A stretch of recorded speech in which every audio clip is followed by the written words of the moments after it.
जय श्री श्री राधा नीलमाधव। श्रील प्रभुपाद की, श्रील गुरुदेव की साई गौर हरि।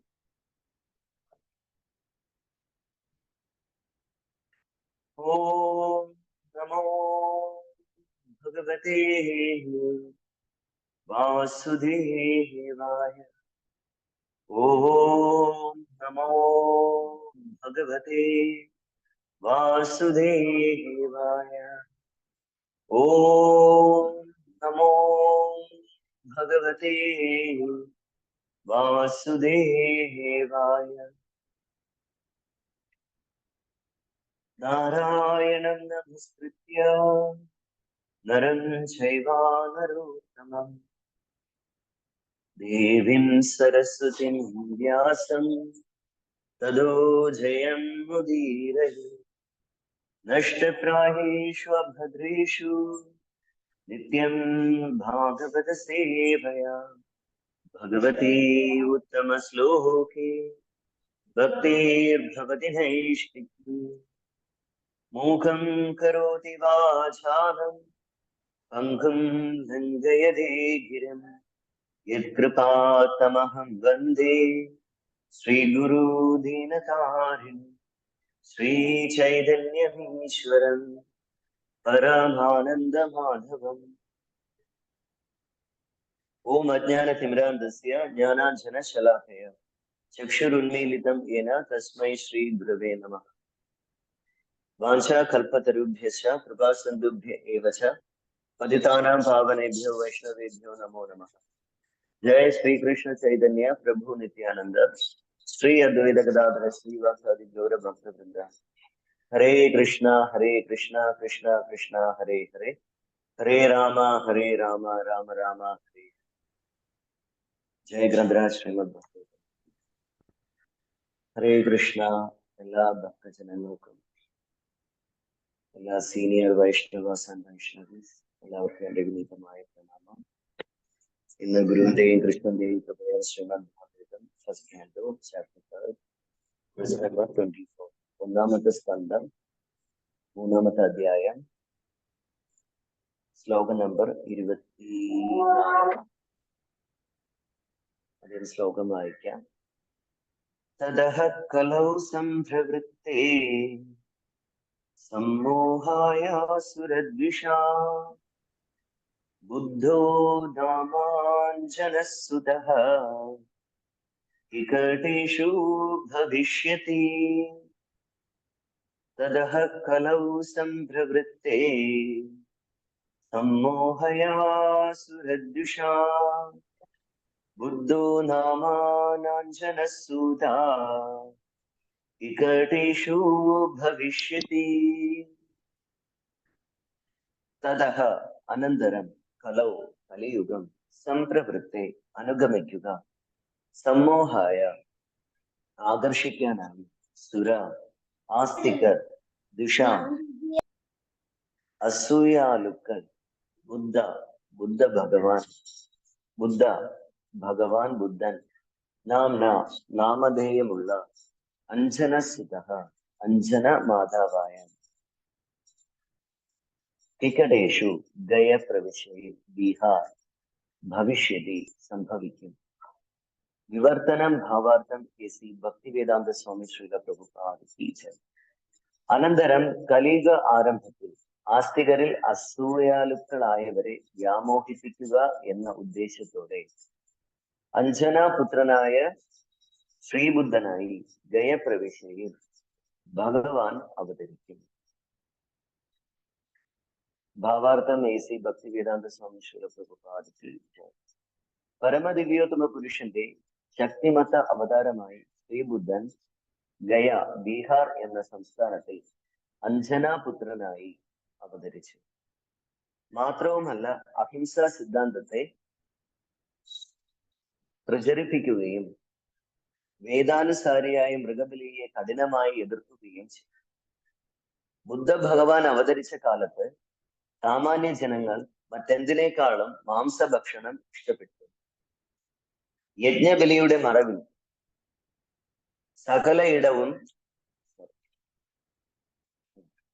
സകലയിടവും പ്രയോഗത്തിൽ അറവുശാലകളായി മാറുകയും അനിയന്ത്രിതമായി മൃഗകശാപ്പുകൾ വ്യാപകമാവുകയും ചെയ്തു.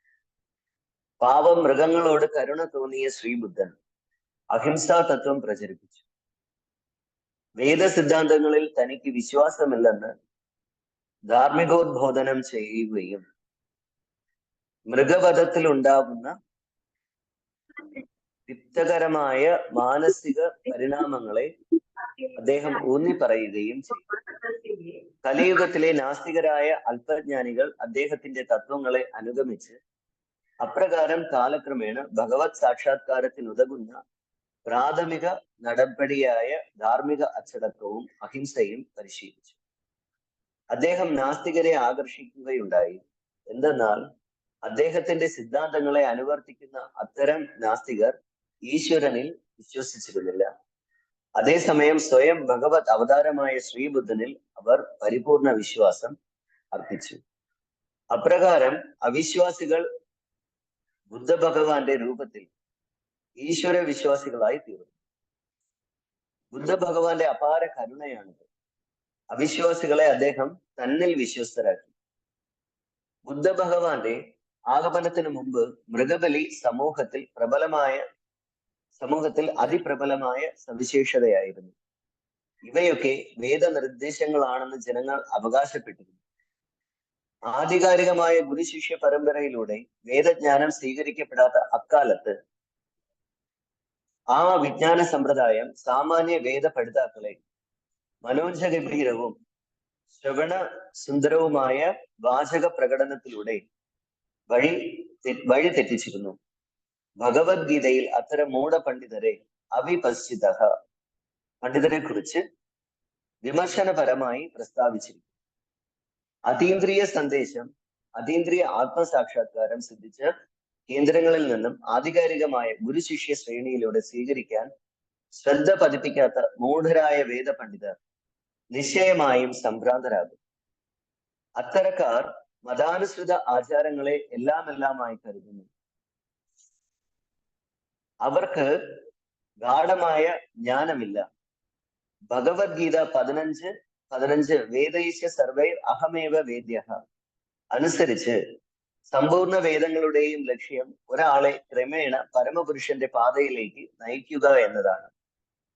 പരമപുരുഷൻ, വ്യക്തിഗത ആത്മാവ്, വിശ്വാവസ്ഥിതി ഇവയൊക്കെ തമ്മിലുള്ള ബന്ധം എന്നിവയെ കുറിച്ച് അറിയുക എന്നതാണ് സമ്പൂർണ്ണ വേദജ്ഞാന സാഹിത്യത്തിന്റെ സാരാംശം. അവ തമ്മിലുള്ള ബന്ധം ഗ്രഹിച്ചു കഴിഞ്ഞാൽ പരസ്പര കർമ്മം ആരംഭിക്കുന്നു. അത്തരം കർമ്മത്തിന്റെ അഥവാ പ്രവൃത്തിയുടെ അനന്തര ഫലമായി ജീവിതത്തിന്റെ പരമലക്ഷ്യം അഥവാ ഭഗവത് ധാമത്തിലേക്ക് മടങ്ങിച്ചെല്ലാൻ അനായാസേന സംഭവ്യമാകുന്നു. നിർഭാഗ്യവശാൽ അനധികൃതരായ വേദപണ്ഡിതർ പവിത്രീകരണ ആചാരത്തിൽ മാത്രം വശീകൃതരാകുകയും അപ്രകാരം സ്വാഭാവികമായ വളർച്ചയെ തടസ്സപ്പെടുത്തുകയും ചെയ്യുന്നു.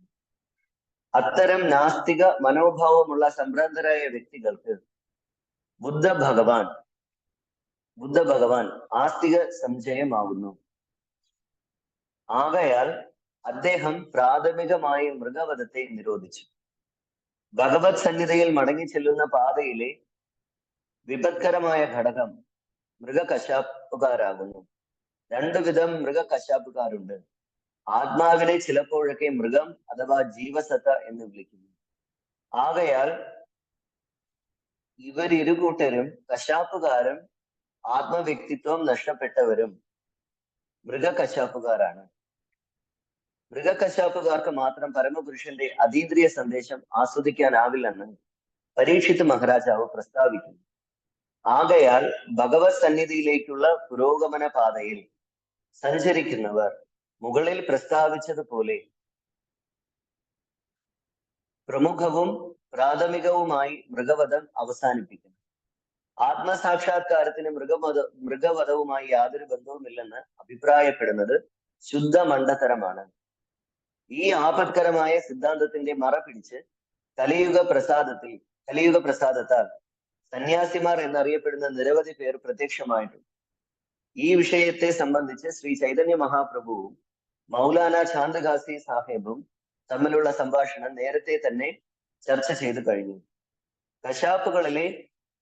കശാപ്പുശാലകളിലെ അനിയന്ത്രിത മൃഗവധം വേദങ്ങളിൽ പ്രതിപാദിച്ചിരിക്കുന്ന യജ്ഞബലിയിൽ നിന്നും തികച്ചും വിഭിന്നമാണ്. അസുരന്മാർ അഥവാ വേദസാഹിത്യ പണ്ഡിതന്മാർ എന്നറിയപ്പെടുന്നവർ മൃഗബലി വിഹിതമാണെന്ന് ഉയർത്തിക്കാട്ടിയപ്പോൾ ശ്രീബുദ്ധ ഭഗവാൻ ഉപരിപ്ലവമായി വേദാധികാരത്തെ നിഷേധിച്ചു.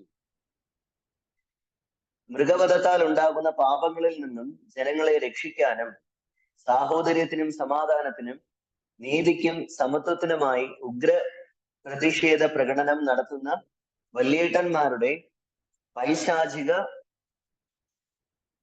വധത്തിൽ നിന്നും പാവം മൃഗങ്ങളെ സംരക്ഷിക്കുന്നതിനായി ബുദ്ധ ഭഗവാൻ വേദങ്ങളെ നിരാകരിച്ചു. മൃഗവധം നിലവിലുള്ളിടത്തോളം കാലം അവിടെ നീതിയുണ്ടാവില്ല. ഈ അനീതിയെ പരിപൂർണമായി നിലനിർത്തലാക്കാൻ ശ്രീബുദ്ധൻ ആഗ്രഹിച്ചു. ആകയാൽ അദ്ദേഹം അഹിംസാ തത്വം ഭാരതത്തിൽ മാത്രമല്ല ഭാരതത്തിന് പുറത്തും വ്യാപിപ്പിച്ചു. പരമദിവ്യോത്തമ പുരുഷനെ അംഗീകരിക്കാത്തതിനാൽ ബുദ്ധ ഭഗവാന്റെ ദർശനങ്ങളെ പ്രായോഗികമായി നാസ്തിക ദർശനം എന്ന് വിശേഷിപ്പിക്കുന്നു. മാത്രവുമല്ല, ആ ദാർശനിക ശാസ്ത്രം വേദാധികാരത്തെ നിഷേധിക്കുന്നു. എന്നാൽ അത് ഭഗവാന്റെ പ്രവർത്തന തന്ത്രമാകുന്നു. ശ്രീബുദ്ധൻ പരമദിവ്യോത്തമ പുരുഷന്റെ അവതാരമാകുന്നു. അவ்விதം വേദവിജ്ഞാനത്തിന്റെ യഥാർത്ഥ പ്രതിപാദകൻ ഭഗവാനാകയാൽ അദ്ദേഹത്തിന് വേദദർശനങ്ങളെ നിഷേധിക്കാനാവില്ല. ഭഗവത് ഭക്തരോട് സദാ അസൂയാലുക്കളായ രാക്ഷസന്മാർ വേദവിഹിതമായ മൃഗവധത്തെ ഉയർത്തിക്കാട്ടാൻ പരിശ്രമിക്കുകയാൽ ഭഗവാൻ ബുദ്ധൻ ഉപരിപ്ലവമായി വേദങ്ങളെ തിരസ്കരിച്ചു. ഇന്ന് ആധുനിക സന്യാസിമാർ ഇത് പിന്തുടരുന്നു. ബുദ്ധ ഭഗവാന് വേദങ്ങളെ സമ്പൂർണമായി നിരാകരിക്കേണ്ടി വന്നു എന്ന് വെറും സാങ്കേതികം മാത്രമാണ്. അത് അപ്രകാരമല്ലെങ്കിൽ പിന്നെ അദ്ദേഹത്തെ പരമദിവ്യോത്തമ പുരുഷന്റെ അവതാരമായി അംഗീകരിക്കേണ്ടതില്ല. മാത്രവുമല്ല, വൈഷ്ണവ ആചാര്യനായ ജയദേവ കവികളുടെ അതീന്ദ്രിയ ഗാനാലാപനങ്ങളിൽ ബുദ്ധനെ ആരാധിക്കേണ്ടതായിട്ടുമില്ല. വേദപ്രാമാണികത്വത്തെ സുദൃഢമാക്കാൻ കാലോചിതമായി ശങ്കരാചാര്യർ ചെയ്തതുപോലെ വേദത്തിന്റെ പ്രാഥമിക തത്വങ്ങളെ ശ്രീബുദ്ധ ഭഗവാൻ പ്രചരിപ്പിച്ചു. ആകയാൽ ഇരുവരും ബുദ്ധ ഭഗവാനും ശങ്കരാചാര്യരും ആസ്തിക പശ്ചാത്തല പാത ഒരുക്കുകയും വൈഷ്ണവ ആചാര്യന്മാർ വിശേഷിച്ചും ശ്രീ ചൈതന്യ മഹാപ്രഭു ഭഗവത് ധാമത്തിലേക്ക് മടങ്ങി പോകുന്നതിനുള്ള സാക്ഷാത്കാര പാതയിലേക്ക് ജനങ്ങളെ നയിക്കുകയും ചെയ്തു. ബുദ്ധ ഭഗവാന്റെ അഹിംസാ പ്രസ്ഥാനത്തിൽ ജനങ്ങൾക്ക് താല്പര്യം ഉണ്ടെന്ന് അറിയുന്നതിൽ ഞങ്ങൾക്ക് സന്തോഷമുണ്ട്. എന്നാൽ അവർ ഇക്കാര്യത്തെ വളരെ ശ്രദ്ധാപൂർവം ഏറ്റെടുത്ത് മൃഗകശാപ്പുശാലകളെ മുഴുവൻ അടച്ചിടുമോ? അപ്രകാരം സംഭവിച്ചില്ലെങ്കിൽ അഹിംസാ തത്വത്തിന് യാതൊരു അർത്ഥവുമില്ല. കലിയുഗ ആരംഭത്തിന് തൊട്ടു മുമ്പ് ഏകദേശം 5000 വർഷങ്ങൾക്ക് മുമ്പാണ് ശ്രീമദ് ഭാഗവതം രചിച്ചത്. എന്നാൽ ശ്രീബുദ്ധ ഭഗവാൻ ഏകദേശം 2600 വർഷങ്ങൾക്ക് മുമ്പാണ് അവതരിച്ചത്. ആകയാൽ ശ്രീമദ് ഭാഗവതത്തിൽ ബുദ്ധ ഭഗവാനെ കുറിച്ച് പൂർവമായി പ്രവചിച്ചിരിക്കുന്നു. ഈ സുവ്യക്ത വിശുദ്ധ ഗ്രന്ഥത്തിന്റെ ആധികാരികത്വം അപ്രകാരമാണ്. അത്തരം നിരവധി പ്രവചനങ്ങൾ ഈ ഗ്രന്ഥത്തിലുണ്ട്. മാത്രവുമല്ല, അവയൊക്കെ ഒന്നിനു പിറകെ ഒന്നായി സഫലമാകുന്നു. എല്ലാ ബദ്ധാത്മാക്കളുടെയും 4 ശൂന്യതകളായ പിശുക്ക്, വിദ്യാവബോധം, വഞ്ചന, വൈകല്യം എന്നിവ ശ്രീമദ് ഭാഗവതത്തിന്റെ സംശയാതീതവും പരമവുമായ സൂചനകളാണ്. മുക്താത്മാക്കൾ ഈ ന്യൂനതകൾക്കൊക്കെ അതീതരാണ്. ആകയാൽ വിദൂരമായ ഭാവി ഫലങ്ങൾ മുൻകൂട്ടി ദർശിക്കാനും പ്രവചിക്കാനും അവർക്ക് കഴിയുന്നു. ജയ ഗ്രന്ഥരാജ് ശ്രീമദ് ഭാഗവതം കി, ശ്രീല പ്രഭുപാദ് കി, ശ്രീല ഗുരുദേവ് കി. ഹരേ കൃഷ്ണ. ഇന്നത്തെ ശ്ലോകം വന്നിട്ട് ഇന്നത്തെ പർപ്പട്ട് ഫുള്ളും വായിച്ചു. ഇന്നത്തെ ശ്ലോകം ഭഗവാന്റെ അവതാരമായ ശ്രീബുദ്ധ ഭഗവാനെ കുറിച്ചാണ്. 21ാമത്തെ അവതാരം 21ാമത്തെ അവതാരം വന്നിട്ട് കലിയുഗത്തിൽ ശ്രീബുദ്ധ ഭഗവാനെ കുറിച്ചാണ് ഇവിടെ വായിച്ചത്. എന്തിനു വേണ്ടിയിട്ടാണ് ശ്രീബുദ്ധ ഭഗവാൻ അവതരിച്ചതെന്ന് ചോദിച്ചാല്, കലിയുഗത്തില് ഒരുപാട് കശാപ്പശാലകൾ നമ്മളിപ്പം ഡെയിലി നോക്കിക്കഴിഞ്ഞാൽ ഓരോ സ്ഥലത്തൂടെ നമ്മളിങ്ങനെ നടന്നു പോകുമ്പോഴും ഓരോ സ്ട്രീറ്റിലൂടെ നടന്നു പോകുമ്പോഴും എങ്കിലും ഒരു 5-10 എണ്ണം കാണും. നമ്മൾ നോക്കിക്കഴിഞ്ഞാൽ ഹിന്ദുക്കൾ തന്നെയാണ് ഏറ്റവും കൂടുതൽ ഇപ്പൊ മാംസാഹാരം ഭക്ഷണം. സനാതനധർമ്മം ഉയർത്തിക്കാട്ടുകയും സനാതനധർമ്മം ഭയങ്കരമാണ് വലിയ ഭക്തിയോട് കൂടി ഓരോ അമ്പലങ്ങളിൽ പോയി തൊഴുകയും ചെയ്യും. ആ ക്യൂ കഴിഞ്ഞു കഴിഞ്ഞാൽ ഉടനെ നേരെ ഇപ്പുറത്ത് വന്നിട്ട് പിക്ചർ ഷോപ്പിൽ നിൽക്കുന്ന പല ആൾക്കാരെയും നമുക്ക് കാണാൻ കഴിയുന്നു. അപ്പോ അതായത് ഈ വേദങ്ങളില് മൃഗബലിയെ കുറിച്ച് ഒരു സെക്ഷൻ ഉണ്ട്. ഒരു ശ്രീമദ് ഭാഗവതം ഈ ഫസ്റ്റ് ക്യാൻഡോലി 7ാമത്തെ ചാപ്റ്ററിൽ തന്നെ ദ്രോണപുത്രൻ ശിക്ഷിക്കപ്പെടുന്നു എന്നുള്ള ആ ഒരു ചാപ്റ്ററിൽ പലയിടത്തും ശ്രീല പ്രഭുപാദ് വളരെ വ്യക്തമായിട്ട് മൃഗബലി എന്താണെന്നും അത് എന്തിനു വേണ്ടിയിട്ടാണ് ചെയ്തിരുന്നത് എന്നുള്ള കാര്യം വളരെ വ്യക്തമായിട്ട് പറഞ്ഞു. പക്ഷേ അതിന്റെ മറവ് പിടിച്ച് എനിക്ക് ഒരു ഭക്ഷണം കഴിക്കണം, എനിക്ക് ഇന്ന മാംസം കഴിക്കണമെന്ന് പറഞ്ഞിട്ട് ആൾക്കാരെ വഴിതെറ്റിച്ച് ഇത് വേദത്തിൽ പറഞ്ഞിട്ടുള്ളതാണെന്ന് പറഞ്ഞ് പ്രചരിപ്പിച്ച് ആ മാംസം കഴിക്കുന്ന രീതിയിലേക്ക് വളർന്നപ്പോൾ ശ്രീബുദ്ധ ഭഗവാൻ വന്നിട്ട് പറഞ്ഞു, ഇതെല്ലാം ശൂന്യത്തിൽ നിന്നാണ് വന്നത്. നമുക്ക് വേദങ്ങളോ അങ്ങനെയുള്ള ഒന്നുമില്ല, എല്ലാം ശൂന്യത്തിൽ നിന്നാണ് വന്നത്. ശൂന്യത്തിലേക്ക് തന്നെ തിരിച്ചു പോകണം എന്നുള്ള ആ ഒരു സ്റ്റേറ്റ്മെന്റ് കൊണ്ടുവന്നത് അദ്ദേഹം ഇതിന്റെ പത്രത്തിൽ ആദ്യം പറയുന്നത് പോലെ അദ്ദേഹം ഭഗവാനിൽ വിശ്വാസമുള്ളവരാക്കി ആരെയും മാറ്റിയില്ല എങ്കിലും അദ്ദേഹത്തിൽ വിശ്വാസമുള്ളവരാക്കി, ശ്രീബുദ്ധ ഭഗവാനെ വിശ്വസിക്കുന്നവരാക്കി കുറെ പേരെ മാറ്റിയെടുക്കുകയാണ് അദ്ദേഹം ചെയ്തത്. അതായത് ശ്രീമദ് ഭാഗവതം ഫസ്റ്റ് ക്യാൻഡോ 7ാമത്തെ ചാപ്റ്ററിൽ 37ാമത്തെ ശ്ലോകത്തില് പർപ്പട്ടിന്റെ നടുക്ക് വന്ന് നോക്കുമ്പോൾ, ആകയാൽ അപ്രകാരം പ്രവർത്തിക്കുന്ന അവരെല്ലാവരും മനുഷ്യരെ കൊല്ലുന്നതിന് സംയുക്ത ഗൂഢാലോചനകൾ നടത്തി നരഹത്യ നടത്തിയ കൊലയാളികൾക്ക് നൽകുന്ന അതേ ശിക്ഷയ്ക്ക് ബാധ്യസ്ഥരാകുമെന്ന് അദ്ദേഹം അഭിപ്രായം.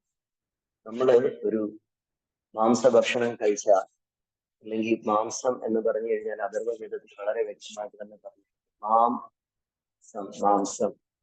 മാം എന്ന് പറഞ്ഞു കഴിഞ്ഞാൽ ഇന്ന് ഞാൻ, അസം എന്ന് പറഞ്ഞു കഴിഞ്ഞാൽ നാളെ നീ.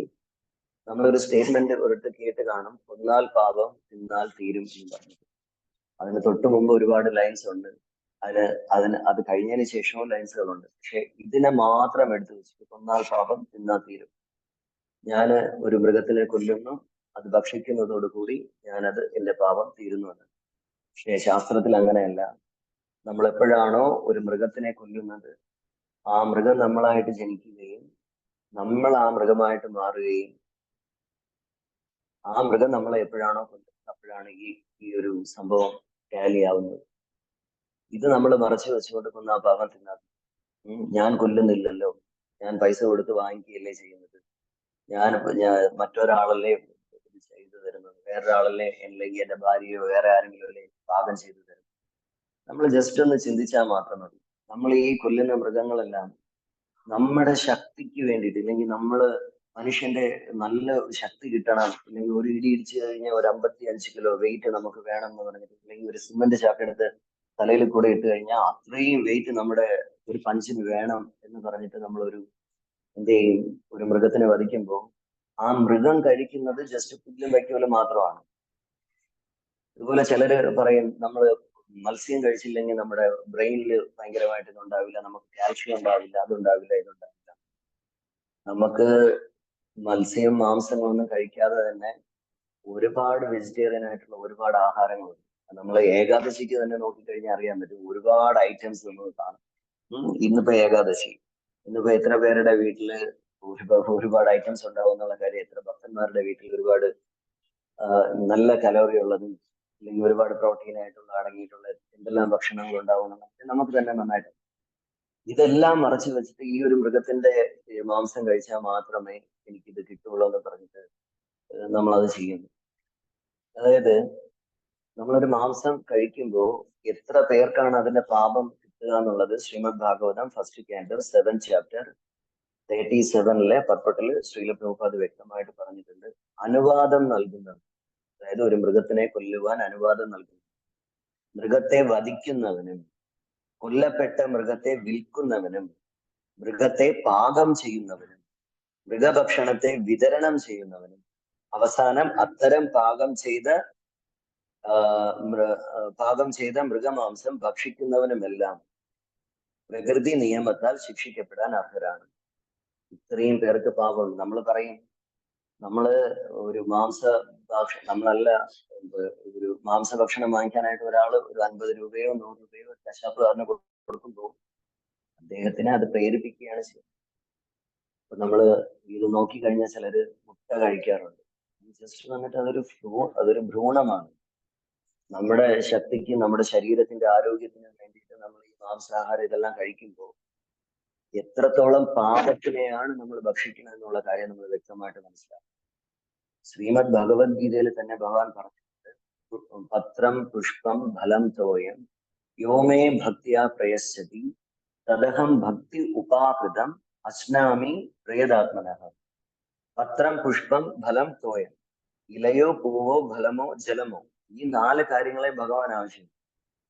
അല്ലാതെ നമ്മുടെ പ്രശ്നം എന്ന് പറഞ്ഞാല് നമ്മൾ ഏതെങ്കിലും ഒരു അമ്പലത്തിൽ പോകും, അമ്പലത്തിൽ പോയി ഹിന്ദുക്കളായിട്ടുള്ള ആൾക്കാർ തന്നെയാണ് അമ്പലത്തിൽ പോയിരുന്ന് തൊഴുവും, ഭയങ്കരമായിട്ട് തൊഴുവും, ഭയങ്കരമായിട്ട് പ്രാർത്ഥിക്കും. എനിക്ക് അത് കിട്ടണം ഇത് കിട്ടണം എന്ന് പറഞ്ഞ് ഭയങ്കരമായിട്ട് പ്രാർത്ഥനകളെല്ലാം നടത്തും. നടത്തിയതിന് ശേഷം തൊട്ടിപ്പുറത്ത് വന്നിട്ട് വലിയ രീതിയിലുള്ള പാപം കൂടെ ചെയ്തിട്ട് പോകും. 50 രൂപയ്ക്ക് മാംസം കൂടെ വാങ്ങിച്ചിട്ട് വീട്ടിൽ പോയിട്ട് ഭക്ഷിക്കും.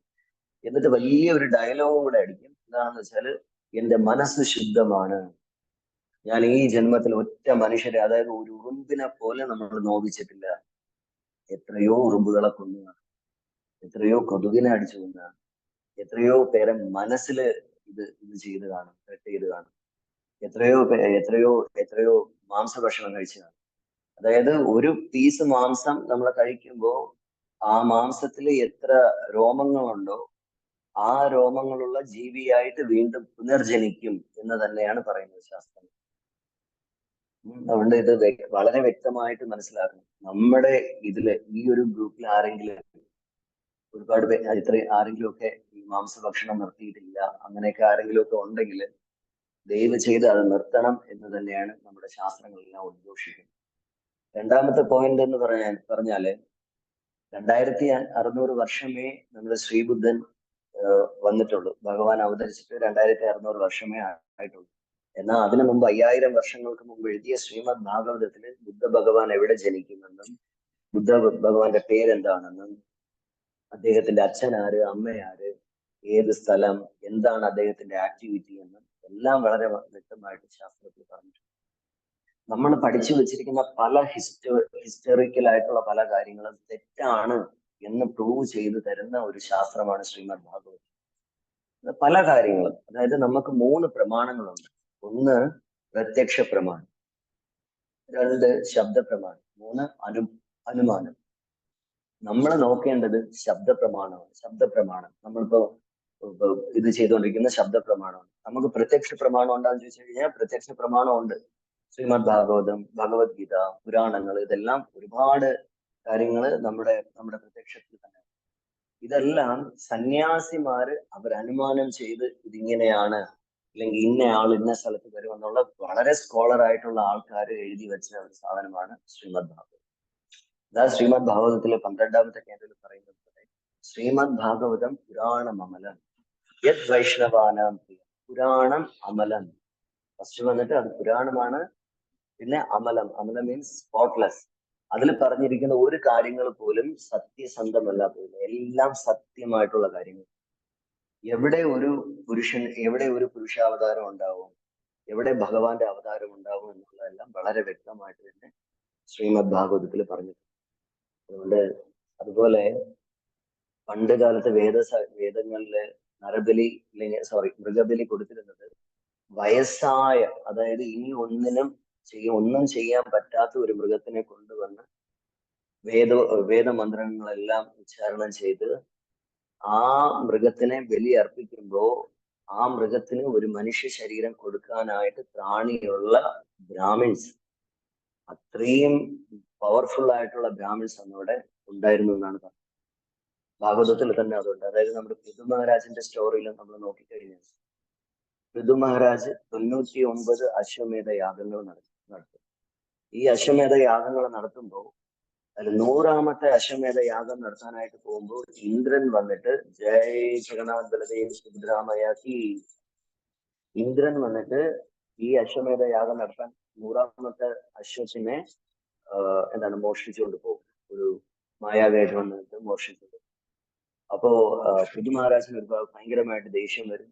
ഈ ദേഷ്യം വന്നിരിക്കുന്ന പൃഥു മഹാരാജനോട് അവിടുത്തെ ബ്രാഹ്മിൻസ് പറയും, അങ്ങ് ഒന്നും ചെയ്യേണ്ട ആവശ്യമില്ല, ഇന്ദ്രനെ നമ്മൾക്ക് എന്തെങ്കിലും ചെയ്യാൻ പറ്റുമെങ്കിൽ നമ്മൾക്ക് നമ്മുടെ മന്ത്രശക്തി വെച്ച് എന്തെല്ലാം ചെയ്യാൻ പറ്റുമോ അതെല്ലാം നമുക്ക് ചെയ്യാൻ പറ്റും, അതുകൊണ്ട് അങ്ങ് വിഷമിക്കേണ്ട ആവശ്യമില്ല എന്ന് പറയുമ്പോൾ ഭഗവാൻ അവിടെ പ്രത്യക്ഷപ്പെടുകയാണ് ചെയ്യുന്നത്. കാരണം ബ്രാഹ്മിൻസിന് അത്രയും ഭയങ്കരമായിട്ടുള്ള പവർഫുൾ ആയിട്ടുള്ള ബ്രാഹ്മിൻസ് അന്ന് അവിടെ ഉണ്ടായിരുന്നു. ഇപ്പൊ നമ്മള് വേറെ ഒരു സ്ഥലത്ത് നോക്കിക്കഴിഞ്ഞാൽ നമ്മുടെ വാൽമീകി രാമായണത്തിൽ നിന്നും അങ്ങനെ ഒരു സംഭവമേ ഇല്ല. കാര്യം ശ്രീരാമ ഭഗവാൻ മാംസം കഴിച്ചു എന്നൊക്കെ പറയും. ഇപ്പൊ ഇൻ കേസ് അങ്ങനെ കഴിച്ചു എന്ന് തന്നെ ഇരിക്കട്ടെ, കാരണം അങ്ങനെയാണെങ്കിൽ തന്നെയും ശ്രീരാമ ഭഗവാന് ആ ഇതിനെ എലവേറ്റഡ് സോളാക്കാനുള്ള ആ ഒരു പ്രാപ്തി ശ്രീരാമ ഭഗവാനുണ്ട്.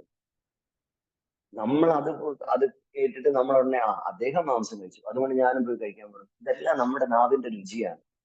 നമ്മുടെ നാവിന്റെ രുചിയാണ്. നാവിന്റെ തുമ്പത്ത് വയ്ക്കുന്നത് വരെ മാത്രമേ ആ ടേസ്റ്റ് ഉള്ളൂ. അത് കഴിഞ്ഞ് ഇറങ്ങി അങ്ങ് പോകുമ്പോൾ അത് ഏത് ടേസ്റ്റിലാണ് പോകണമെന്ന് പോലും നമുക്ക് അറിയാൻ പറ്റും. അതുപോലെ നമ്മുടെ ശക്തിക്ക് വേണ്ടിയിട്ട് ആരോഗ്യമില്ല, വൈഫിന് ആരോഗ്യമില്ല, അതുകൊണ്ട് ഹസ്ബൻഡ് പോയി ഒരുപാട് മാംസഭക്ഷണം വാങ്ങിച്ചു. അല്ലെങ്കിൽ ഹസ്ബൻഡിന് ആരോഗ്യമില്ല, വീട്ടുകാർ വാങ്ങിച്ചു കൊടുക്കും. ഇല്ലെങ്കിൽ ജനിച്ചു വരുന്ന കുട്ടിക്ക് എന്തോ പ്രോട്ടീന്റെ കുറവോ ആ കുറവോ ഈ കുറവോ എന്ന് പറഞ്ഞിട്ട് ഒരുപാട് മാംസാഹാരങ്ങൾ നമ്മൾ തന്നെ ആ കുട്ടിക്ക് കൊടുക്കുകയാണ് ചെയ്യുന്നത്. എന്നിട്ട് ലാസ്റ്റ് നമ്മളൊരു സ്റ്റേറ്റ്മെന്റ് അത് പറയും, എന്റെ കുട്ടിക്ക് ഇല്ലെങ്കിൽ എന്റെ മകൾക്ക് ഇല്ലെങ്കിൽ എന്റെ മകന് ഈ ഒരു സംഭവം ഇല്ലാതെ ജീവിക്കാൻ പറ്റില്ല, മാംസാഹാരം ഇല്ലാതെ ജീവിക്കാൻ പറ്റില്ല, അല്ലെങ്കിൽ അവന് മീനില്ലാതെ ജീവിക്കാൻ പറ്റില്ല എന്ന് പറഞ്ഞിട്ട് ഇങ്ങനെ പറയും. നമുക്ക് കഴിക്കാൻ വേണ്ടിയിട്ടാണ്. എന്നാൽ ഇത് കഴിച്ച് എത്ര പേര് ശക്തിമാനായിട്ട് ഇരിക്കുന്നുണ്ട് ഒരു ഏജ് കഴിയാൻ നേരം. അതിന് വെജിറ്റേറിയൻ ആയാലും കൊള്ളാം, നോൺ വെജിറ്റേറിയൻ ആയാലും കൊള്ളാം, എല്ലാവരും ഒരു ഏജ് കഴിയുമ്പോൾ നമ്മുടെ ശരീരം ക്ഷയിക്കുക തന്നെ ചെയ്യും. നമ്മൾ ചില ഹോസ്പിറ്റൽസിലൊക്കെ പോയി നോക്കിക്കഴിഞ്ഞാൽ ഏറ്റവും കൂടുതൽ മാംസാഹാരം ഭക്ഷിക്കുന്നവരാണ് ഏറ്റവും കൂടുതൽ അസുഖക്കാരായി. ശുദ്ധമായ ആഹാരം കഴിച്ച് മര്യാദയ്ക്ക് നല്ല രീതിയിലുള്ള അതായത് പത്രം, പുഷ്പം, ഫലം, തോയ ഇതെല്ലാം മാറിയിട്ട് വേറെ എന്തെങ്കിലും വേണമെങ്കിൽ ഭഗവാൻ അതിൽ പറയും. അതും പ്രഭുപാദ് പറഞ്ഞിട്ടുണ്ട്. ഭഗവാൻ മാംസഭക്ഷണം വേണമെന്ന് ഉണ്ടെങ്കിൽ ഭഗവാൻ അത് ശാസ്ത്രത്തിൽ പറയും. പക്ഷെ അത് ഭഗവാൻ പറഞ്ഞിട്ടുണ്ട്. എന്തിനു വേണ്ടിയിട്ടാണ്? മനുഷ്യന്റെ നന്മയ്ക്ക് വേണ്ടിയിട്ടാണ്. മനുഷ്യന്റെ ബുദ്ധി നല്ല രീതിയിൽ വർക്ക് ചെയ്യാൻ വേണ്ടിയിട്ടാണ്. എത്രത്തോളം നമ്മൾ മാംസഭക്ഷണം കഴിക്കുമോ അത്രത്തോളം നമ്മുടെ സ്വഭാവം അങ്ങനെ തന്നെയായിരിക്കും. ഇപ്പൊ നമ്മള് ഈ വെജിറ്റേറിയൻസ് ആയിട്ടുള്ള മൃഗങ്ങളെ നമ്മൾ നോക്കിക്കഴിഞ്ഞാൽ അവർ ശാന്തരാണ്, ഭയങ്കരമായിട്ടുള്ള ശാന്തരാണ്, ശാന്തമായിട്ടായിരിക്കും ഇരിക്കുന്നത്. പക്ഷെ സിംഹം, കടുവ ഇതൊക്കെ നോക്കിക്കഴിഞ്ഞാൽ ഇങ്ങനെയുള്ള ക്രൂര മൃഗങ്ങളെ നോക്കിക്കഴിഞ്ഞാൽ അവർ കുറച്ചും കൂടെ എന്താണ് ഭയങ്കര എന്താണ് ഈ ക്രൂര മൃഗങ്ങളാണ്. അവർക്ക് അവരുടെ മുമ്പിൽ കാണുന്നതിന് അവർ ഭക്ഷിക്കുകയാണ് ചെയ്യും. രണ്ടാമത് നോക്കിക്കഴിഞ്ഞാൽ നമ്മുടെ സയന്റിഫിക് ആയിട്ട് നോക്കിക്കഴിഞ്ഞാൽ നമ്മുടെ ഇൻഡസ്ട്രി, നമ്മുടെ ചെറുകുടല്, വൻകുടല് ഇതെല്ലാം എടുത്ത് പുറത്തിട്ട് നോക്കിക്കഴിഞ്ഞാൽ ഒരു 7-8 മീറ്റർ വലിപ്പം ഉണ്ടായിരിക്കും. കാരണം നമ്മൾ കഴിക്കുന്ന ഭക്ഷണം ഇതിലൂടെ ഓരോ പ്രോസസ്സിൽ വന്ന് അത് ദഹിക്കാൻ വേണ്ടിയിട്ട് ഒരു 6-7 മണിക്കൂർ എടുക്കും. ഇത്രയും ലെങ്ത് ഉണ്ട് അതിന്. എന്നാൽ ഒരു സിംഹത്തിന്റെ ഇൻഡസ്ട്രി എടുത്ത് പുറത്തിടുകയാണെങ്കിൽ ഒരു മീറ്ററോ 2 മീറ്ററോ കാണുള്ളൂ. അതിന് ഉള്ളിപ്പല്ലുണ്ട്. അതിനെ മറ്റേ ഇങ്ങനെയുള്ള ഈ എന്താണ് ദംഷ്ട എന്ന് പറയുന്ന ഒരു സംഭവം അതിനുണ്ട്. അതിനെ കടിച്ച് പറിച്ച് തിന്നാനുള്ള ഇതുണ്ട്. പക്ഷെ നമ്മുടെ നോക്കിക്കഴിഞ്ഞാൽ ലെവല് നേരെയാണ് നമ്മുടെ പല്ലുകളുടെ നിരയിരിക്കും. നമ്മുടെ ശരീരത്തിന് മാംസഭക്ഷണം ദഹിക്കില്ല. പക്ഷേ ഇത് കഴിച്ചാൽ മാത്രം, ഇതെല്ലാം മനസ്സിന്റെ പ്രശ്നമാണ്. അതായത് ഇത് പറയാൻ കാരണം വേറെ ഒന്നുമില്ല. ഗുജറാത്തില് മാതാജി ബാബ എന്ന് പറഞ്ഞിട്ട് 85 വയസ്സായ ഒരു മനുഷ്യൻ, അദ്ദേഹം 16-ാമത്തെ വയസ്സിൽ അദ്ദേഹത്തിന്റെ ഭക്ഷണം നിർത്തിയതാണ്. ജസ്റ്റ് വെള്ളം മാത്രമേ കുടിക്കുള്ളൂ. അദ്ദേഹം സമാധിയായി. 2 വർഷം മുമ്പ് കണ്ടാണ് അദ്ദേഹം സമാധിയായി. 16 വയസ്സിൽ അദ്ദേഹം യൂട്യൂബിലൊക്കെ ഉണ്ട്, വേണമെങ്കിൽ നിങ്ങൾക്ക് ചെക്ക് ചെയ്യാം. 16-ാമത്തെ വയസ്സിൽ അദ്ദേഹം ഭക്ഷണം നിർത്തിയ അയാള് മരിക്കുന്നത് വരെ ഒറ്റ ഭക്ഷണം പോലും കഴിച്ചിട്ടില്ല. ഹാപ്പി ആയിട്ടിരുന്നു. വേറെ ഒരു പ്രശ്നങ്ങളും ഇല്ല, ഒരു കാര്യങ്ങളുമില്ല. ഇതെല്ലാം മനസ്സിന്റെ ത്വരയാണ്. എനിക്ക് മുട്ട കഴിച്ചാലേ ആരോഗ്യം വരും, അല്ലെങ്കിൽ എന്റെ വൈഫ് മുട്ട കഴിച്ചാൽ മാത്രമേ ആരോഗ്യം വരൂ, എന്റെ ഹസ്ബൻഡ് മുട്ട കഴിച്ചാലേ ആരോഗ്യം വരൂ, എന്റെ എന്റെ മക്കളെല്ലാവരും ഇതെല്ലാം കഴിച്ചാൽ മാത്രമേ ഇതെല്ലാം. ചുമ്മാ അതാണ്. ഒരു മൃഗത്തിനെ കൊന്നു തിന്നുമ്പോൾ അതായത് ശ്രീല പ്രഭുപാദിന്റെ അടുത്ത് ഒരു ഡിവോട്ടി ചോദിക്കും, പ്രഭുപാദ് മാംസഭക്ഷണം എന്തുകൊണ്ട് കഴിക്കണ്ട എന്ന് പറഞ്ഞു. ശ്രീല പ്രഭുപാദ് പറഞ്ഞതാണ്, നിങ്ങളുടെ വീട്ടിൽ വന്ന് ഒരാള് നിങ്ങളുടെ കുഞ്ഞിനെ ഒന്ന് ഭക്ഷിക്കുകയാണെങ്കിൽ അത് ഏത് ലെവലിൽ വരും എന്ന് ചോദിച്ചപ്പോൾ അദ്ദേഹം പറഞ്ഞു, അതൊരു ക്രൈമാണ്, അതൊരു ക്രൈമാണ്. കാരണം എന്റെ കുട്ടിയാണ്, ജീവനുള്ളതാണ്, അതിനങ്ങനെ ചെയ്യാൻ പാടില്ല എന്നുള്ള ഒരു ധാർമ്മിക ബോധം നമുക്കുണ്ട്. അതുകൊണ്ട് അത് ക്രൈമിൽ വരും. അപ്പൊ ആ ബോധം നിങ്ങൾക്കുണ്ടെങ്കിൽ എന്തുകൊണ്ട് നിങ്ങൾ ഇതും ഒരു ജീവനാണ്, ഇതിനും ജീവനുള്ളതാണ് എന്തുകൊണ്ട് നിങ്ങൾക്ക് അങ്ങനെ ഒരു ഇതിൽ ആ ഒരു തോട്ടിൽ നിങ്ങൾക്ക് എന്തുകൊണ്ട് വരാൻ പറ്റില്ല? പ്രഭുപാദ് ചോദിച്ചു. അത് വളരെ വ്യക്തമായിട്ട് അതിൽ പറഞ്ഞേക്കാണ്. ശ്രീല പ്രഭുപാദ് പറയാണ്, മാംസഭക്ഷണം എത്രത്തോളം നമ്മൾ മാംസഭക്ഷണം കഴിക്കുക അത്രത്തോളം നമ്മൾ പാപങ്ങൾ ചെയ്തുകൊണ്ടേയിരിക്കും, നമ്മുടെ പാപങ്ങൾ കൂടിക്കൊണ്ടേയിരിക്കും. ശ്രീമദ് ഭഗവത്ഗീത 7-ാമത്തെ ചാപ്റ്ററിലെ ശ്ലോകത്തിൽ പറയും, യേശാം സ്വന്തഗതം പാപം. ഫസ്റ്റ് നമ്മുടെ പാപങ്ങളെ ഇല്ലാതാക്കിയാൽ മാത്രമേ നമുക്ക് പുണ്യ ലോകങ്ങളിലേക്ക് പോകാൻ പറ്റൂ. നമ്മൾ എത്രത്തോളം പാപങ്ങൾ ചെയ്തുകൊണ്ടിരിക്കും, നമ്മുടെ നാക്കിന്റെ രുചിക്ക് വേണ്ടിയിട്ട് നമ്മൾ എത്രത്തോളം പാപങ്ങൾ ചെയ്തുകൊണ്ടിരിക്കും, അത്രത്തോളം നമ്മുടെ പുണ്യങ്ങളെല്ലാം പോയിക്കൊണ്ടിരിക്കും. എന്നിട്ട് നമ്മൾ പറയും, ഞാൻ ഈ ജന്മം ഒറ്റ മനുഷ്യനെ ഉപദ്രവിച്ചിട്ടില്ല, ഞാൻ ആരെയും വേദനിപ്പിച്ചിട്ടില്ല, ഒന്നും ചെയ്തിട്ടില്ല. ഭയങ്കരമായിട്ട് നിന്ന് കരഞ്ഞ് ഭയങ്കരമായിട്ട് ഭഗവാന്റെ അടുത്ത് വന്ന് പ്രാർത്ഥിച്ച് എല്ലാം ചെയ്യും. പക്ഷെ ഇത് മാറ്റൂല. കാരണം എന്താണ്? ഇത് കഴിച്ചാലേ ആരോഗ്യം കിട്ടുള്ളൂ എന്നുള്ള. എത്രയോ വെജിറ്റേറിയൻ, ആന വെജിറ്റേറിയൻ ആണ്. നമുക്ക് നമ്മളെ പോലെ രാവിലെ പച്ചക്കറി എല്ലാം വാങ്ങിച്ചുകൊണ്ട് വന്ന് വീട്ടിലിട്ട് കുക്ക് ചെയ്ത് പാനിലിട്ട് ആവി കയറ്റി എന്നല്ല കഴിക്കുന്നതാണ്. ആന വന്നിട്ട് പ്യുവർ വെജിറ്റേറിയൻ. പ്യുവർ വെജിറ്റേറിയൻ എന്ന് പറഞ്ഞാല് എല്ലാം പച്ചക്കാണ് കഴിക്കുന്നത്. എല്ലാ വലിയ വലിയ മൃഗങ്ങളും നോക്കി, എന്നാൽ ആനയുടെ അത്ര ശക്തി നമുക്കുണ്ട്. ആന തുമ്പിക്കൈ കൊണ്ട് തൂക്കി തറയിലെടുത്ത് എടുത്ത് മേളിലോട്ട് എടുത്തെറിഞ്ഞ് ഭയങ്കരമായിട്ടുള്ള അഭ്യാസങ്ങളെല്ലാം ആന കാണിക്കും. Vegetarian, pure vegetarian. ബാക്കിയുള്ള ആൾക്കാരെ നോക്കിക്കഴിഞ്ഞാൽ എന്താണ്, പ്യുവർ നോൺ വെജിറ്റേറിയൻ എന്ന് പറയും. പക്ഷെ ആരോഗ്യമില്ല.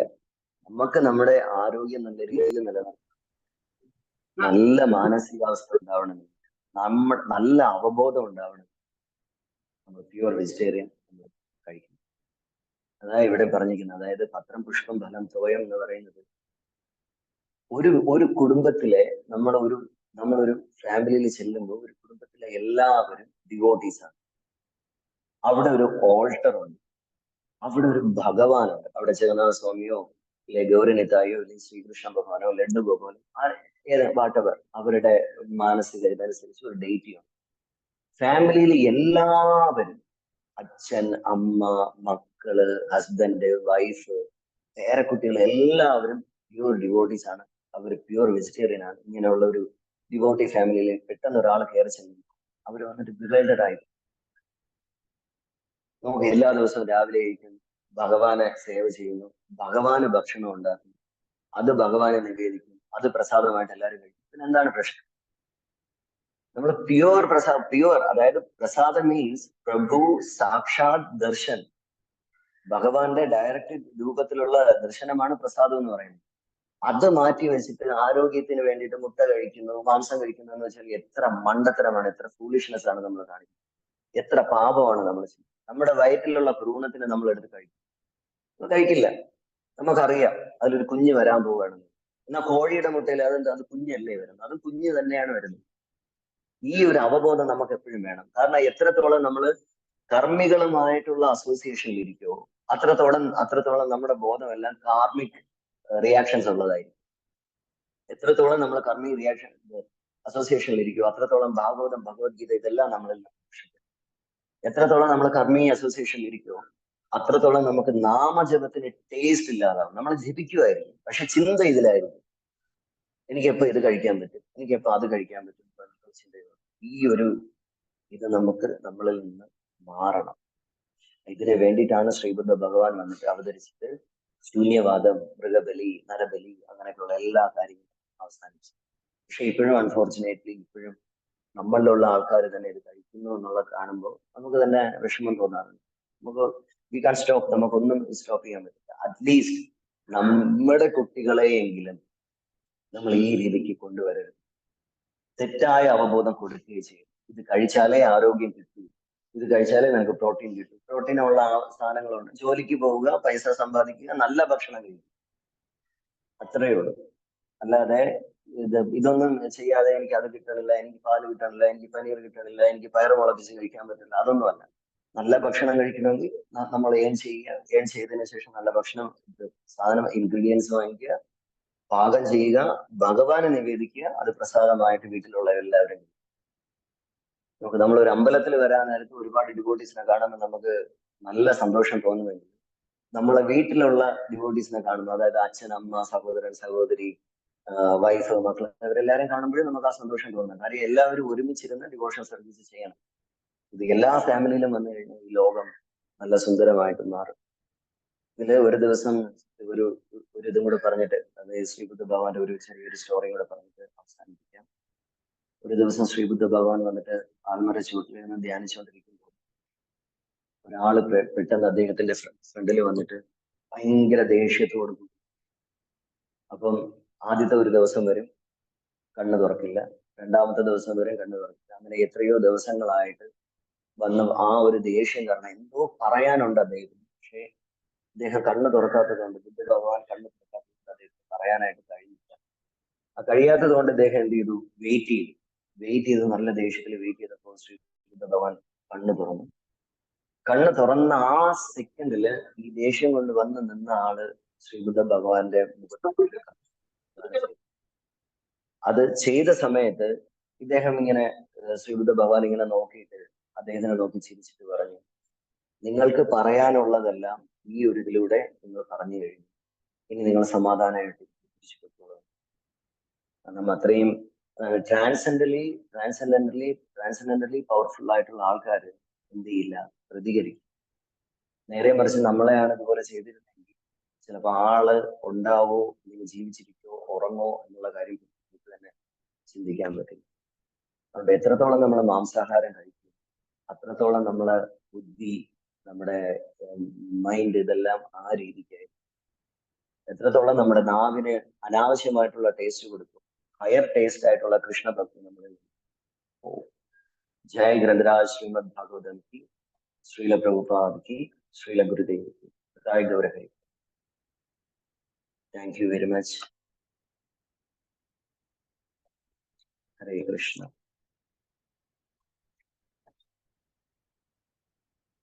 हरे कृष्ण.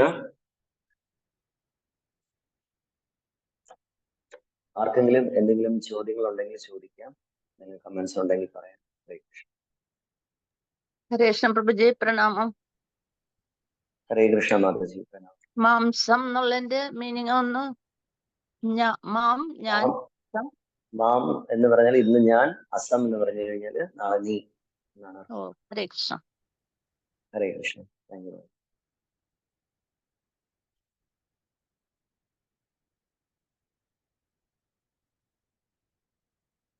ഓക്കെ, ആർക്കും വേറെ ക്വസ്റ്റ്യൻസ് അങ്ങനെയുള്ളതൊന്നും ഇല്ലാന്ന് വിശ്വസിക്കുന്നു. നമുക്ക് ഭഗവാനെ കാണാം. ഓക്കെ, എന്നിട്ട് കണ്ടെത്തി.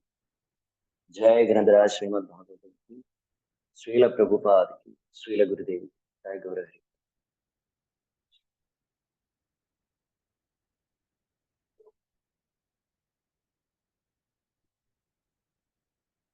हरे कृष्ण.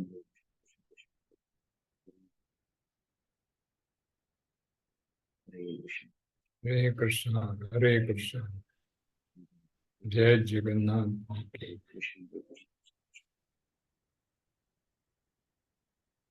ഇന്ന് ഏകാദശിയാണ്. എല്ലാവരും വീട്ടിലിരിക്കുന്ന ആരെങ്കിലും ഒക്കെ ഉണ്ടെങ്കിൽ നാമം ജപിക്കുക, കൂടുതൽ ഭാഗവതം വായിക്കുക, കൂടുതൽ ഭഗവത്ഗീത വായിക്കുക, അങ്ങനെയൊക്കെയുള്ള ആക്ടിവിറ്റീസിൽ ഭഗവത് ഭക്തിയായിട്ടിരിക്കാനായിട്ട് ശ്രമിക്കുക. ഹരേ കൃഷ്ണ. അപ്പൊ ഇന്നത്തെ ഇത് അതിന്റെ പേര് ഐശ്വര്യ മാതാജി. ഹരേ കൃഷ്ണ പ്രഭു. ഹരേ കൃഷ്ണ. ഹരേ കൃഷ്ണ. ഹരേ കൃഷ്ണ. ഹരേ കൃഷ്ണ പ്രഭു. ഹരേ കൃഷ്ണ പ്രഭു, പറയണം. പ്രഭു, താങ്ക് യു സോ മച്ച്. നമ്മള് പല കർമ്മീസിനെയും നമ്മള് പ്രഭു പറഞ്ഞൊരു കാര്യം സത്യമാണ്. നമ്മൾ കൂടുതൽ കർമ്മീസുമായിട്ട് കണക്റ്റഡ് ആകുമ്പോൾ നമ്മള് തെറ്റില്ലാത്ത രീതിയിൽ ഡീവേറ്റ് ആവും. പക്ഷെ നമ്മളെ പ്രഭു ചാലഞ്ച് എന്ന് വെച്ച് കഴിഞ്ഞാൽ നമുക്ക് ഡിവോട്ടീസുമായിട്ടുള്ള അസോസിയേഷൻ നമുക്ക് ഈ ഓൺലൈൻ കിട്ടുന്നുണ്ട്. ഇതൊരു ഭയങ്കര അനുഗ്രഹമാണ് ഡെയിലി രാവിലെ കിട്ടുന്നത്. അത് കഴിഞ്ഞ് നമ്മൾ ഫോണിലൂടെ കണക്ട് ചെയ്യും. പിന്നെ വീക്കിലി ഒരു തവണയായിരിക്കും നമ്മൾ കണക്ട് ചെയ്യുന്നത് ബ്രോ.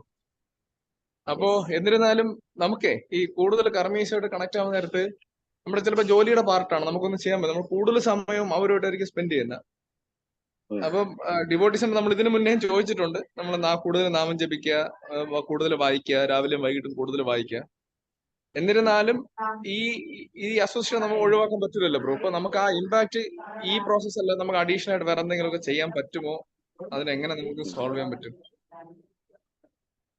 നല്ലൊരു ക്വസ്റ്റ്യൻ. അതായത് ശ്രീല പ്രഭുപാദിന്റെ അടുത്ത് ഇതുപോലെ ചോദിച്ചപ്പോൾ ശ്രീല പ്രഭുപാദ് പറഞ്ഞതാണ്, എത്രത്തോളം നമ്മള് കർമ്മീയ അസോസിയേഷനിൽ ഇരിക്കും, നമ്മുടെ നാമജപത്തിന്റെ ടേസ്റ്റ് ചക്രപ്രഭു പറഞ്ഞതുപോലെ ഈ ടേസ്റ്റ് എല്ലാം നമുക്ക് നഷ്ടപ്പെടും.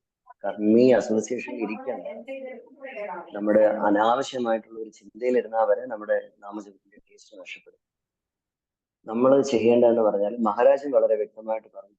അതായത് ഈ പറഞ്ഞതുപോലെ ആഴ്ചയിൽ ഒരിക്കലായിരിക്കും നമ്മൾ അസോസിയേഷൻ എടുക്കുന്നത്. ബാക്കിയുള്ള നമ്മുടെ ജോലി തിരക്ക് കാരണം നമ്മൾ ഒരു കർമ്മി ഇതിലായിരിക്കും നമ്മൾ കൂടുതലും ഇത് ചെയ്യും. നമ്മൾ ചെയ്യേണ്ടതെന്ന് പറഞ്ഞാൽ നമ്മുടെ 16 മാല ജപിക്കുന്നതോടൊപ്പം ഒരു എക്സ്ട്രാ റൗണ്ട് ചാൻഡ് ചെയ്താൽ വളരെ നല്ലത്.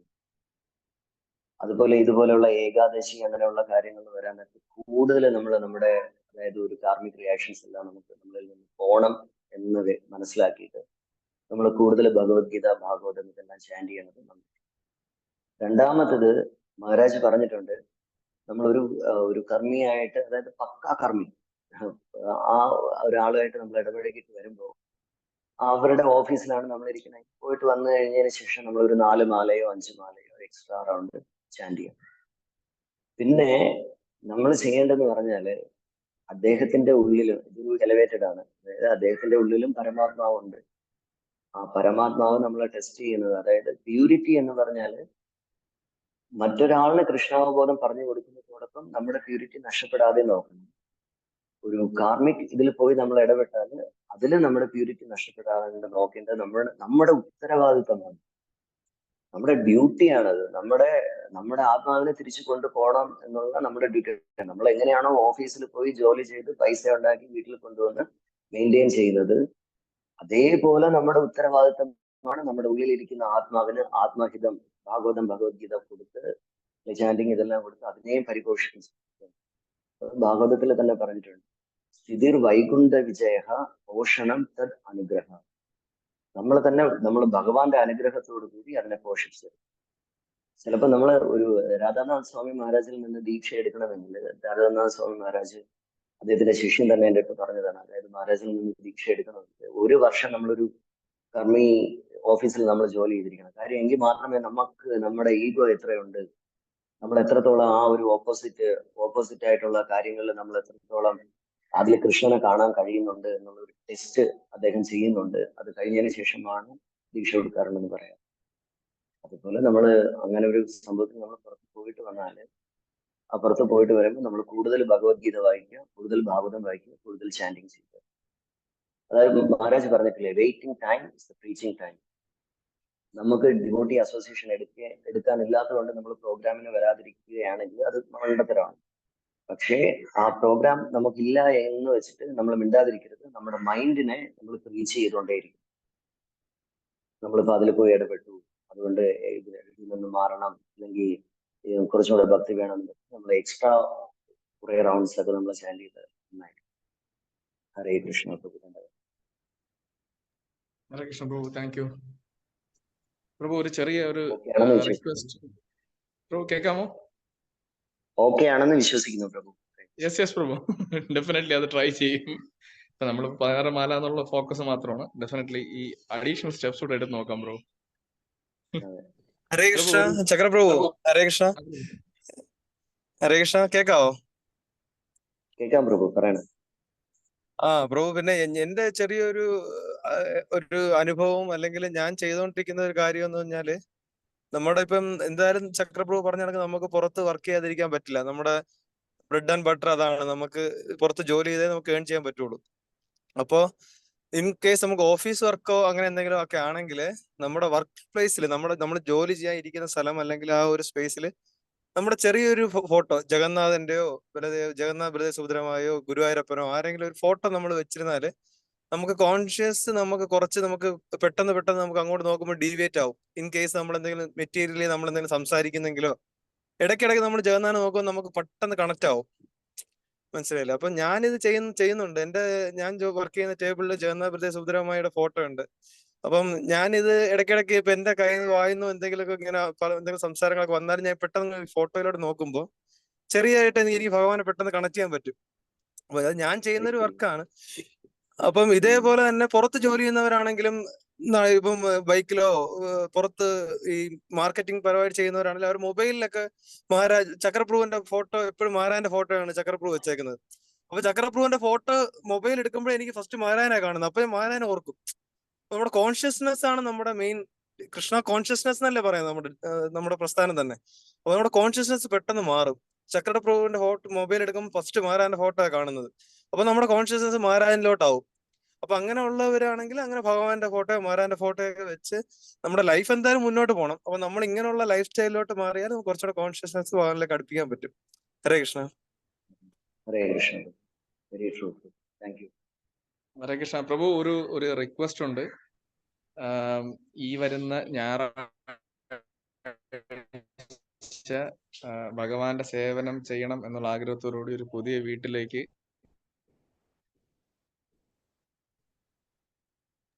കേൾക്കുന്നില്ലല്ലോ. ഹരേ കൃഷ്ണ. ഞാൻ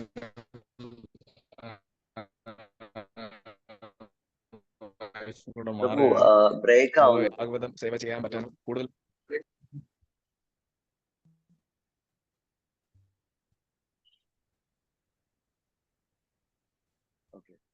പ്രഭു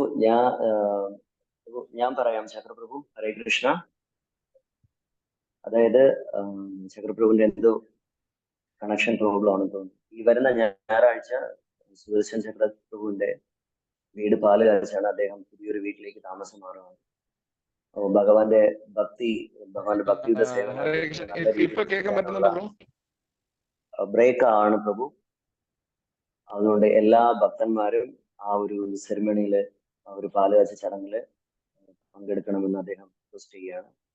ഉച്ചയ്ക്കാണ് പ്രവേശം, വൈകുന്നേരം പ്രോഗ്രാംസ്. ഏത് സമയത്ത് വേണമെങ്കിലും ഡിവോട്ടീസ് പോവാവുന്നതാണ്. ഡീറ്റെയിൽസിന് വേണ്ടിയിട്ട് ചക്രപ്രഭുവിനെ കോൺടാക്ട് ചെയ്തു. ഹരേ കൃഷ്ണ. ഹരേ കൃഷ്ണ പ്രഭു. Thank you Prabhu. കേൾക്കാമോ പ്രഭു? ഇപ്പം ഇപ്പൊ കേൾക്കാം. Okay, you can announce. Prabhu, അപ്പം എല്ലാവരും ഒന്ന് ഭഗവാന്റെ അടുത്തും ഗുരുമഹാരാജന്റെ അടുത്തും പ്രാർത്ഥിക്കുക. വൈഷ്ണവരെല്ലാവരും അനുഗ്രഹിക്കുക. ഡെയിലി ഭാഗവതം വീട്ടിലിരുന്ന് പഠിക്കാൻ പറ്റാനും പ്രാക്ടീസ് ചെയ്യാനും, അതുപോലെ തന്നെ ഭഗവാന്റെ സേവ നല്ല രീതിയിൽ ചെയ്യാൻ പറ്റാനായിട്ട് എല്ലാവരും അനുഗ്രഹിക്കുക. ഹരേ കൃഷ്ണ. ഹരേ കൃഷ്ണ. ഹരേ കൃഷ്ണ. കൃഷ്ണ കൃഷ്ണ ഹരേ ഹരേ ഹരേ രാമ. ഹരേ രാമ.